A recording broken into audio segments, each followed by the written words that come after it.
الرحمن الرحیم. السلام علیکم and welcome back to my channel educational tips. کیسے ہیں آپ سب؟ آئی ہوپ سو آپ سب بچے بالکل ٹھیک ٹھاک ہوں گے. اسٹوڈنٹس آج میں آپ کے ساتھ شیئر کروں گی lesson number 7 regional contributions to the making of Pakistan.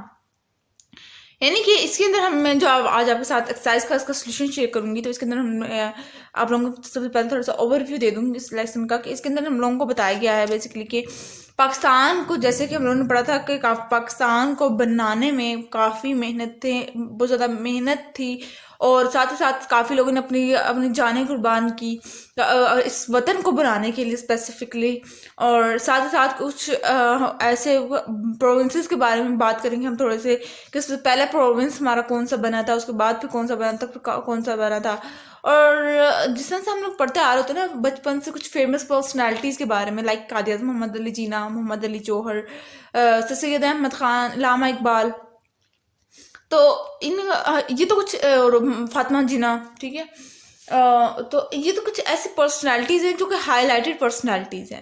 Rather ان کے ساتھ ساتھ کچھ اور بھی ایسی پرسنالٹیز تھی جو کہ ہم آج آپ لوگوں نے ڈسکس نہیں کر رہے. انشاءاللہ بڑے کلاس میں آگے جیسے جیسے جاتے جائیں گے انشاءاللہ آپ لوگ وہ ان پرسنالٹیز کو بھی ڈسکس کریں گے. آپ لوگ پڑھیں گے کہ اور بھی کون سے پرسنالٹیز تھی، اور بھی کون سی ایسے لوگ تھے جنہوں نے پاکستان کو بنانے میں اپنی دن رات کی محنت صرف کی. تو اتنا حوالہ کافی تھا آج کے لیے. آپ لوگ آ جائیے پیج نمبر 54 اور پیج نمبر 55 پر. پیج نمبر 54 پر ہمارے پاس ہے جی question number 8، choose the correct options. Part number A کے اندر پارٹ نمبر 1 ہمارے پاس the Punjab Muslim League was formed in 1906 by, یعنی کہ جو پنجاب مسلم لیگ ہے، یہ جو ایک سیاسی جماعت ہے ہمارے پاس مسلم لیگ، جو پنجاب کی اسپیسیفکلی بات کی جا رہی ہے، یعنی کہ پنجاب کی مسلم لیگ، پنجاب کی مسلم لیگ کی سیاسی جماعت جو تھی وہ 1906 میں کس نے بنائی تھی؟ سر محمد شفیع، انہوں نے بنائی تھی پنجاب مسلم لیگ. سیکنڈ آ جاتے ہیں the Shahi Jirga of Balochistan decided to join Pakistan in 1947 on. اب یہ جو بلوچستان کا یہ والا جو علاقہ ہے شاہی جرہ، اس نے اپنے آپ میں سوچا کہ ہم لوگ پاکستان کے ساتھ الحاق کر لیتے ہیں، پاکستان کو جوائن کر لیتے ہیں، بلوچستان کا یہ پارٹ ہے، ٹھیک ہے، 1947 میں. تو آپ نے بتانا ہے 1947 کی اسپیسیفکلی کس ڈے کو؟ 26 جون کو، ٹھیک ہے.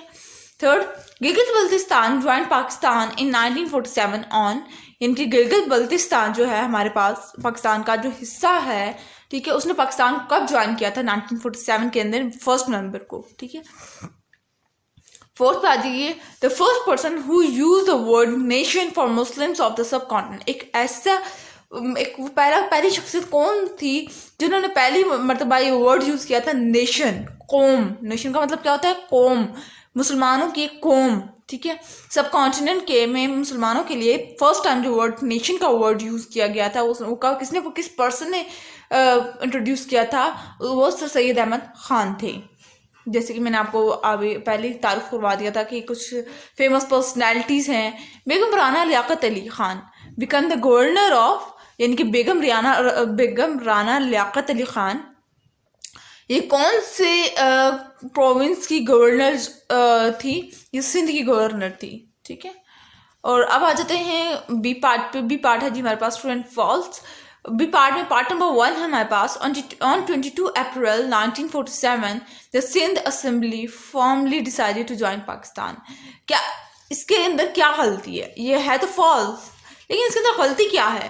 اس کے اندر غلطی بچے یہ ہے کہ اس کے اندر ڈیٹ جو ہے وہ غلط ہے، ٹھیک ہے. سندھ اسمبلی نے ڈیسائیڈ تو کیا تھا وہ پاکستان کے ساتھ جوائن کرے گی، لیکن اس ڈیٹ کو نہیں کیا تھا، ٹھیک ہے. ڈیٹ کی وجہ سے یہ فالس ہو گیا ہے. Second, the people of Khyber Pakhtunkhwa refuse to accept British reforms. ان کے جو خیبر پختونخوا کے جو لوگ تھے انہوں نے اس بات کو ماننے سے انکار کر دیا کہ ہم برٹش کی جو قوانین ہیں ان کے اوپر ہم نہیں چلیں گے، ان کو ہم نہیں مانتے. تو یہ ٹرو ہے. People of Jammu and Kashmir want to join Pakistan.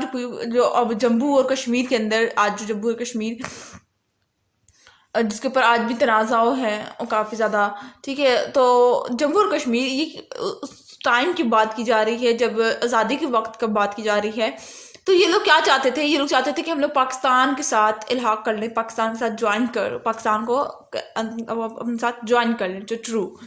Begum Rana Liaquat Ali Khan attended the United Nation General Assembly meeting in 1990. کیا جو بیگم رانا لیاقت علی خان تھی، انہوں نے یونائٹڈ نیشن کی جو جنرل اسمبلی تھی وہ 1990 میں اٹینڈ کی تھی؟ فالس. یہ دیکھیے نا، آپ لوگوں کو کچھ بھی کنفیوژن ہو تو آپ لوگ یہ دیکھیے، یہ یہاں پر she became the first governor general of Sindh after the creation of Pakistan in 1952. ٹھیک ہے، 1990 میں ان کی ڈیتھ ہوئی تھی، 1952 کے اندر انہوں نے اٹینڈ کی تھی. تو غلط کیا ہے؟ ادھر سن غلط ہے، ادھر ڈیٹ غلط ہے. بیگم جہاں آرا شاہ نواز فاؤنڈیڈ دا آل پاکستان وومن ایسوسیشن. فالس. ٹھیک ہے، سمجھ آ گئی آپ لوگوں کو؟ اب آ جاتے ہیں ہم لوگ پیج نمبر 55 پر. پیج نمبر 55 پہ ٹاپ پہ آ جائے تو answer the following questions briefly. What is the importance of Lahore resolution? جو ایک قرارداد پاس ہوئی تھی لاہور کے اندر، اس کی کیا اہمیت ہے؟ اسے کیوں ہر جگہ پر گھسیٹا جاتا ہے؟ اسے کیوں ہر جگہ پہ لے آیا جاتا ہے؟ کیوں وہ ہر سوال ہوتا ہے، ہر بک کے اندر یہی سوال کیوں ہوتا ہے؟ تو اس کا آنسر جی یہاں پر ہم لوگوں کو موجود ہے ہمارے پاس. It determined for the Muslims a true goal and their homeland in northwest and northeast. The acceptance of the Pakistan resolution accelerated the pace of freedom movement. It gives new energy and courage to the Muslims who gather around Muhammad Ali Jinnah for struggle for freedom. اب Lahore resolution کو ہر جگہ پر ہم لوگ اس وجہ سے discuss کرتے ہیں کیونکہ یہ ایک پہلی قرارداد ایسی پاس کی گئی تھی جس کے اندر یہ کہا گیا تھا کہ پاکستان نمبر 1، پاکستان ایک علیحدہ ملک ہے، پاکستان ایک علیحدہ ملک ہوگا انشاءاللہ. اور پھر اس کے دوسری جو امپورٹنس یہ ہے نا کہ اس نے یہ ایک ایسی قرارداد پاس ہوئی تھی جس نے مسلمانوں کے اندر آزادی کا جذبہ اور بھی زیادہ بیدار کیا، اور بھی زیادہ ابھارا، جس کے تھرو مسلمان جو پاکستان میں جو جتنے بھی سب کانٹیننٹ کے اندر جو مسلمس عوام تھی، ان کے اندر ایک علیحدہ جوش آیا کہ ہمارے لیے بھی ایک نیو اسٹیٹ ہونی چاہیے، ہمارا بھی ایک نیو کنٹری ہونا چاہیے جس کا نام پاکستان ہوگا.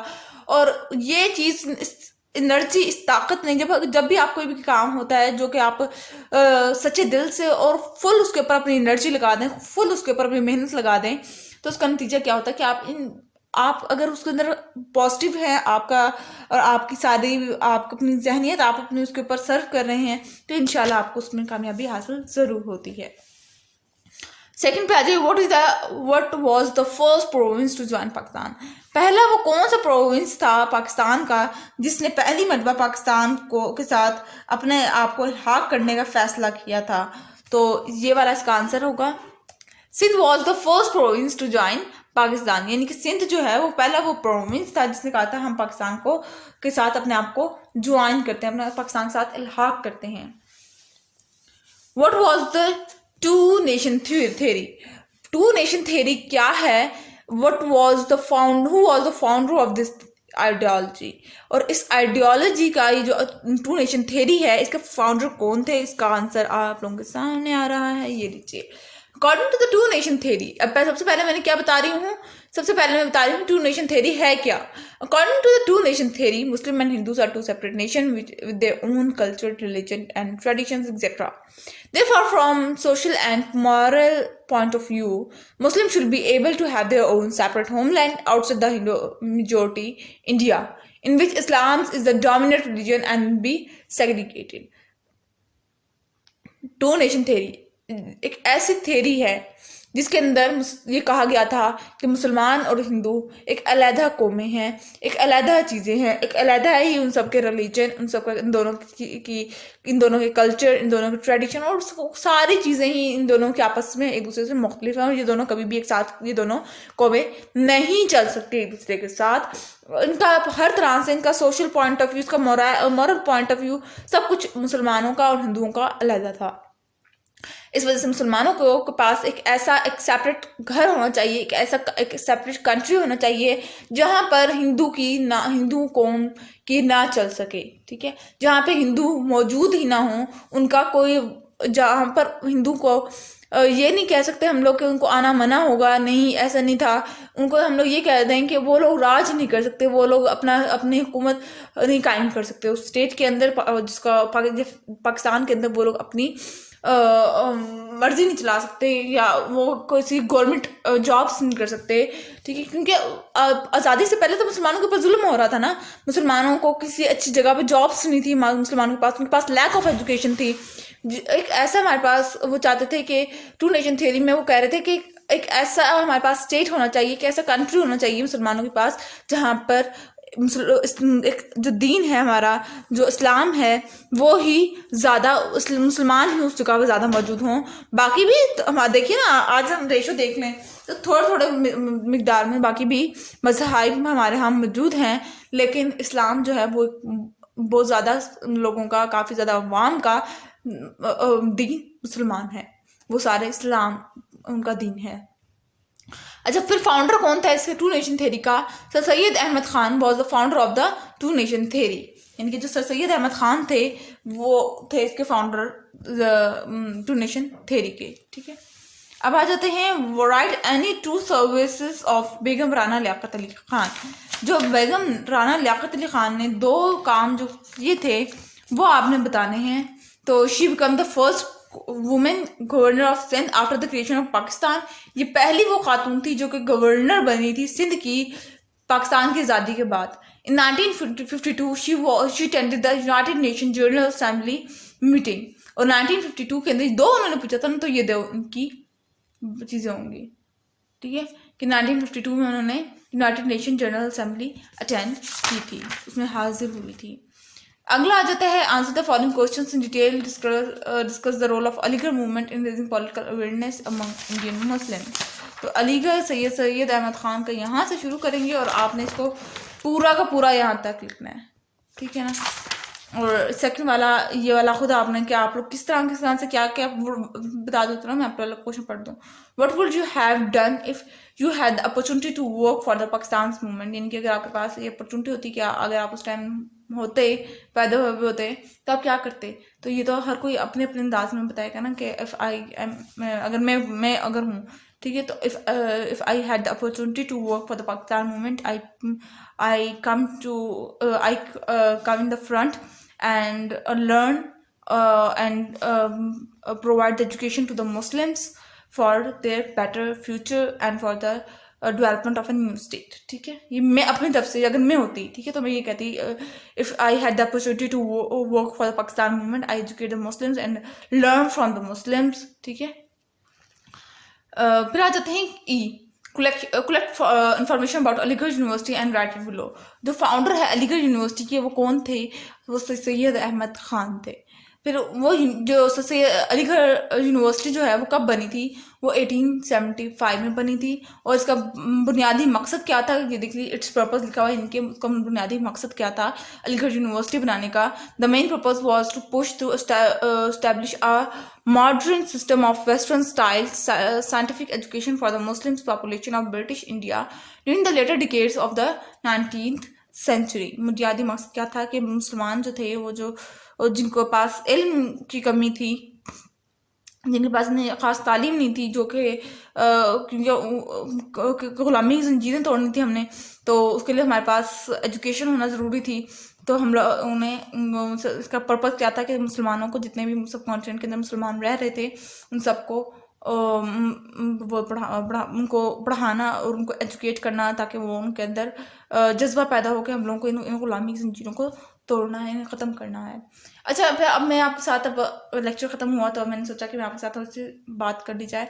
علی گڑھ یونیورسٹی، ٹھیک ہے، یہ علی گڑھ میں ایک علی گڑھ شہر کا نام تھا جہاں پہ ایک یونیورسٹی قائم ہوئی. علی گڑھ کے اندر ہم لوگ علی گڑھ بولتے ہیں، علی گڑھ ہوتا ہے اصل ورڈ، علی گڑھ. ٹھیک ہے، علی گڑھ یونیورسٹی علی گڑھ کے اندر کیوں بنائی گئی؟ علی گڑھ کے اندر اس وجہ سے بنائی گئی تھی کیونکہ علی گڑھ ایک جگہ کا نام ہے جہاں پر علی گڑھ یونیورسٹی بنائی گئی تھی. اس یونیورسٹی کا نام ہی علی گڑھ دیا گیا تھا. تو علی گڑھ یونیورسٹی علی گڑھ کے اندر اس وجہ سے بنا دی گئی تھی کیونکہ وہ جو علاقہ تھا نا، اس کو ایجوکیشن کے لحاظ سے ادھر کافی زیادہ تعلیم یافتہ لوگ رہتے تھے. ٹھیک ہے، تو اس وجہ سے بنا دی گئی تھی کہ تاکہ لوگوں کو اندر اور بھی زیادہ شعور اور ساتھ ساتھ شوق بھی پیدا ہو کہ ہم لوگوں کو تعلیم حاصل کرنی ہے. تو یہ تھا آج کا لیکچر. آئی ہوپ آپ کو سمجھ آ گیا ہوگا. اگر آج کا لیکچر آپ لوگوں کو سمجھ آ گیا ہے تو میرے چینل کو سبسکرائب کر دیجیے گا, ویڈیوز کو لائک کر دیجیے گا, اور ساتھ ہی ساتھ بیل آئکن کو پریس کرنا مت بھولیے گا. اس سے جی میری آنے والی ہر لیٹسٹ اپڈیٹ سب سے پہلے آپ تک پہنچے گی. ملتی ہوں کسی اور ویڈیو میں. دعا میں یاد رکھیے گا, اپنا خیال رکھیے گا. اللہ حافظ.